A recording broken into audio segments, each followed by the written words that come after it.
Hello everyone, good morning, नमस्कार। पिछले video में हमने आपको भारतीय इतिहास के साहित्यिक स्रोत और विदेशियों के यात्रिक वृत्तांत बताए थे।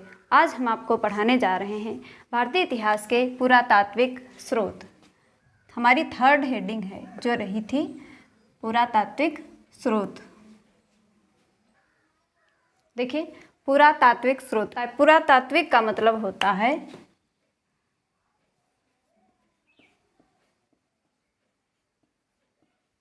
पुरातात्विक मीन्स पुरानी वस्तुओं से संबंधित, पुरानी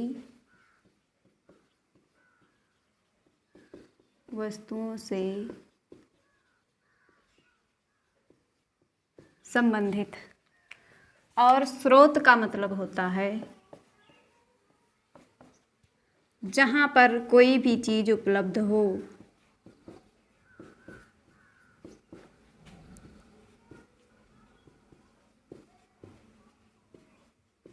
उपलब्ध हो।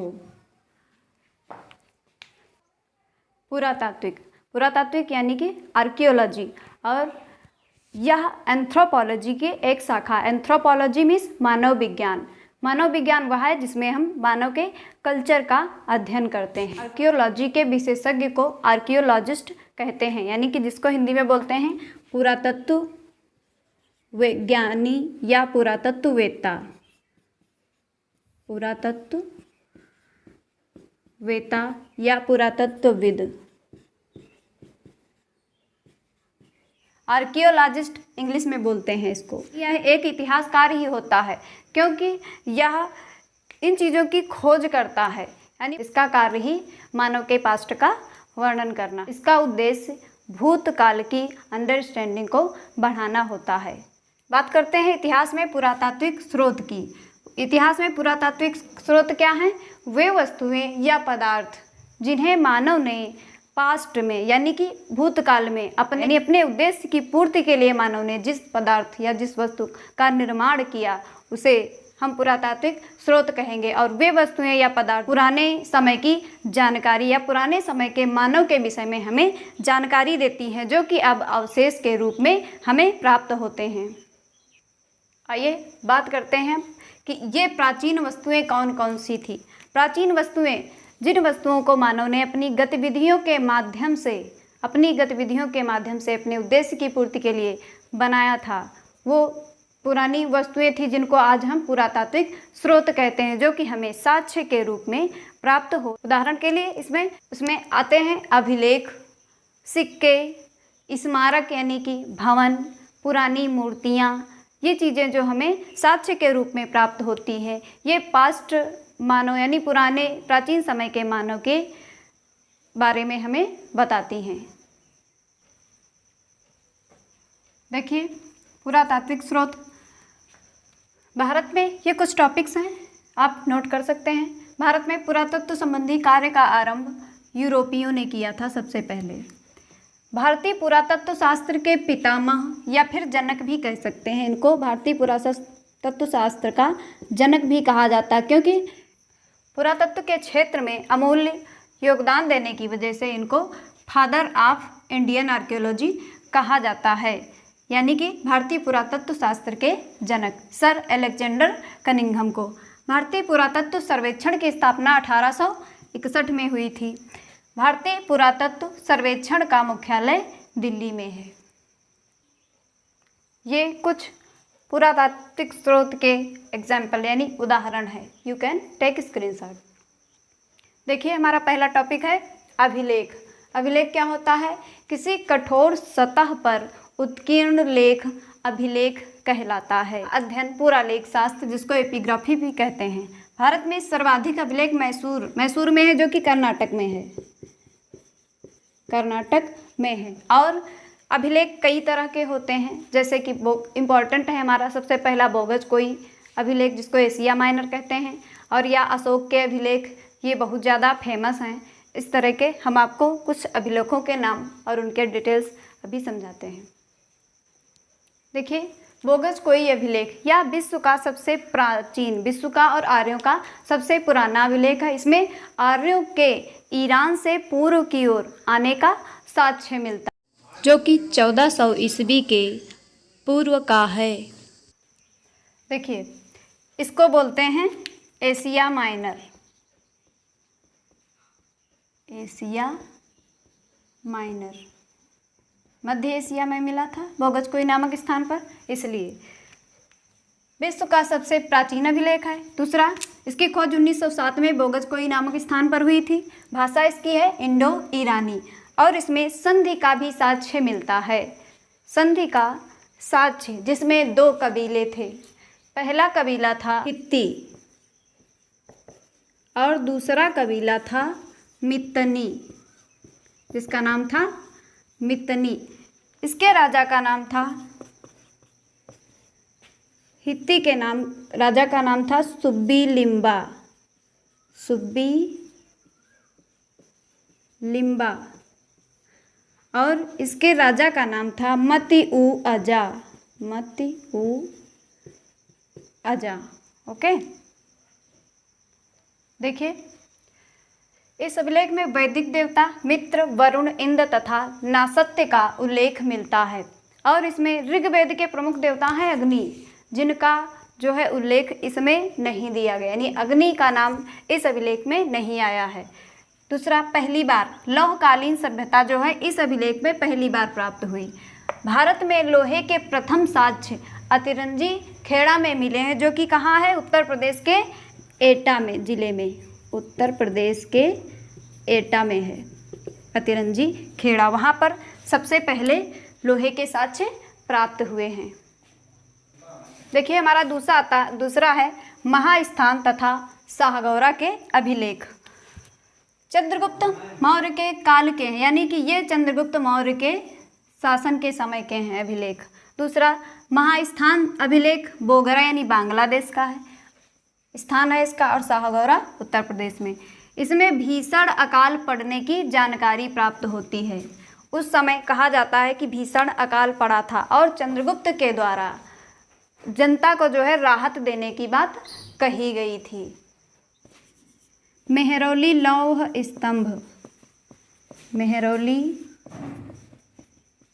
लौह स्तंभ जो कि चंद्रगुप्त के ही समय का है।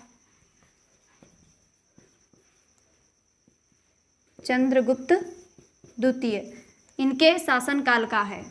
ओके, लेकिन कुछ इतिहासकार ये मानते हैं कि इसे अशोक ने अपने दादाजी की स्मृति में, यानी दादाजी चंद्रगुप्त की स्मृति में इसे बनवाया था।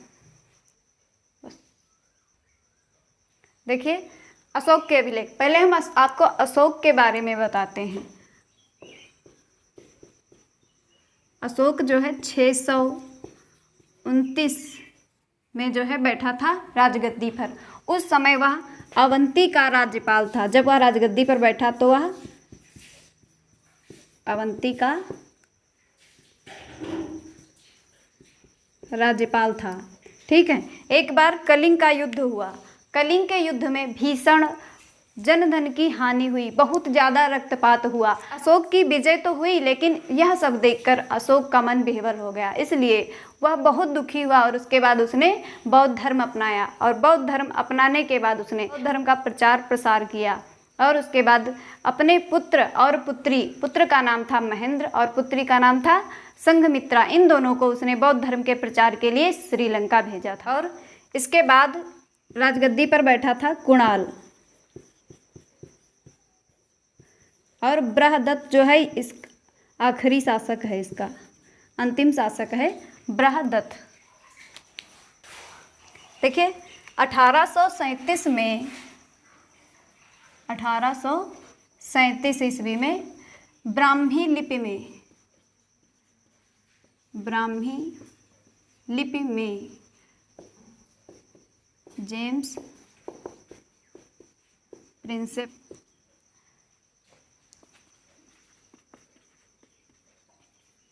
सबसे पहले अशोक के अभिलेख को पढ़ा था। यानी कि अशोक के अभिलेख को सबसे पहले पढ़ने का श्रेय किसको आता है? जेम्स प्रिंसेप को। और इनकी लिपि थी ब्राह्मी लिपि। अशोक के जितने भी अभिलेख इंडिया में हैं वो सभी ब्राह्मी लिपि में हैं। और कब पढ़ा था? 1837 में। देखिए अशोक के अभिलेखों में 3 आते हैं, शिलालेख, स्तंभलेख और गुहालेख। शिलालेख में बृहद और लघु। बृहद हैं 8 स्थानों पर बृहद अभिलेख हैं अशोक के, और 14 संख्याएं हैं। इनके शिलालेख कितने हैं? 14। और लघु शिलालेख कितने हैं?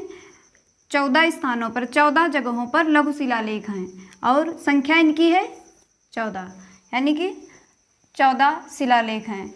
स्तंभलेख में बृहद स्तंभलेख हैं 6 और संख्या कितनी है? 7, यानी 7 स्तंभलेख बृहद हैं अशोक के, और 6 जगहों पर हैं। लघु स्तंभलेख कितने हैं? 7, और कितनी जगहों पर हैं? 3 जगहों पर। और गुहालेख, गुहा का मतलब होता है गुफा,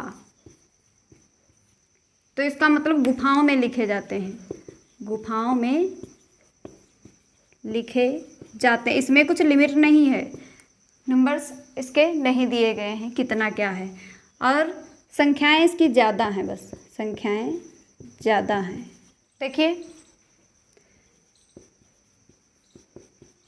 शहबाजगढ़ी और मानसेहरा, ये दोनों हैं पाकिस्तान में। पाकिस्तान में, और इनकी लिपि है खरोष्ठी। और जितने अन्य हैं वो सभी भारत में हैं, उनकी लिपि है ब्राह्मी। भारत में जितने हैं उनकी लिपि, यानी कि 2 शहबाजगढ़ी और मानसेहरा 2 अभिलेख अशोक के पाकिस्तान में हैं जिनकी लिपि खरोष्ठी है। बाकी सभी इसके अभिलेख भारत में हैं जिनकी लिपि ब्राह्मी है। देखिए अशोक के अभिलेख। अशोक ने सांची स्तूप का निर्माण करवाया। सांची स्तूप मध्य प्रदेश की राजधानी भोपाल से 52 किलोमीटर दूर है। यह बौद्ध धर्म से संबंधित है। इसमें कहा जाता है कि महात्मा बुद्ध के 2 शिष्यों की अस्थियों के अवशेष सांची स्तूप में रखे हुए हैं। सांची स्तूप एक गुंबद के आकार का होता है, गुंबद के जैसा। और अभी हाल ही में 200 की जो नोट जारी की गई है उस पर सांची स्तूप का निशान जो है बनाया गया है, यानी कि सांची का स्तूप छपवाया गया है। क्यों? क्योंकि यह जो है हमारे भारतीय विरासतों में से एक अमूल्य, यानी भारतीय विरासतों की एक अमूल्य धरोहर के रूप में माना जाता है। दूसरा है हमारा, अशोक ने धामेक स्तूप का निर्माण करवाया था। तीसरा, अशोक के प्रयाग प्रशस्ति पर ही समुद्रगुप्त की प्रशस्ति है। मास्की तथा गुर्जरा में स्थापित अभिलेखों में अशोक के नाम का स्पष्ट उल्लेख है। नेत्तुर तथा उड्डेगोलम के अभिलेखों में भी अशोक के नाम का उल्लेख है। देखिए अभिलेखों में कुछ प्रमुख अभिलेख, आप इसका स्क्रीनशॉट ले सकते हैं।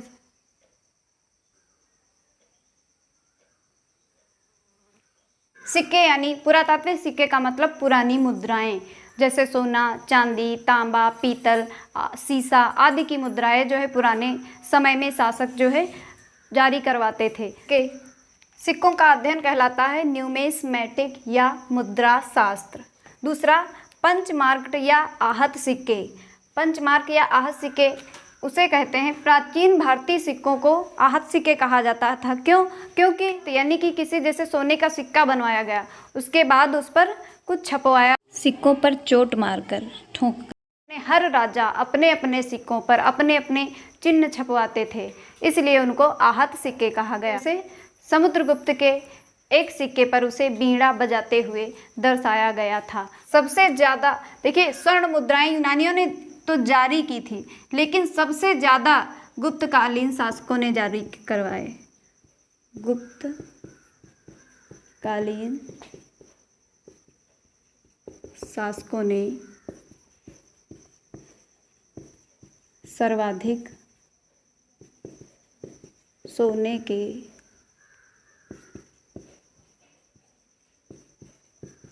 जारी किए।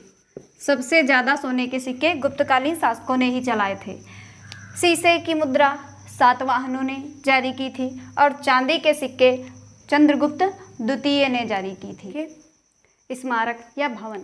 स्मारक एक ऐसी रचना है जो या तो किसी व्यक्ति विशेष की स्मृति में बनाई गई हो या फिर किसी सामाजिक उद्देश्य के लिए बनाई गई हो। जैसे इंडिया गेट युद्ध स्मारक है और ताजमहल मुमताज स्मारक।